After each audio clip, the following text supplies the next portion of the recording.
YCP ప్రభుత్వ హయాంలో తిరుమతి లడ్డు కల్తీ జరిగిందని, కల్తీ నెయ్యి వాడుతున్నారని పవన్ కళ్యాణ్ గారు ఆరోపణ చేయగా ఈ వైసీపీ నాయకులు జగన్ రెడ్డి మీద దుష్ప్రచారం చేస్తున్నారు, అబద్ధ ప్రచారాలు చేస్తున్నారని చెప్పి పవన్ కళ్యాణ్ గారు గొంతు నొక్కడానికి వీళ్ళందరూ కలిసి సుప్రీంకోర్టుకు వెళ్లారు.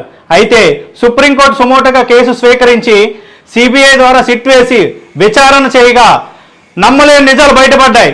కల్తీ నెయ్యి జరిగింది వాస్తవమే అని చెప్పి వెంటనే కల్తీ నెయ్యి సరఫరా చేస్తున్నటువంటి బోలేబాబా సంస్థ డైరెక్టర్ని అరెస్ట్ చేయడం జరిగింది.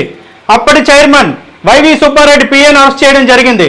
నిన్న టీటీడీ ఈవో ధర్మారెడ్డిని విచారణ చేయగా కల్తీ నెయ్యి జరగడం వాస్తవమే, అధిష్టానం నిర్ణయం మేరకు చేయడం జరిగిందని చెప్పడం జరిగింది.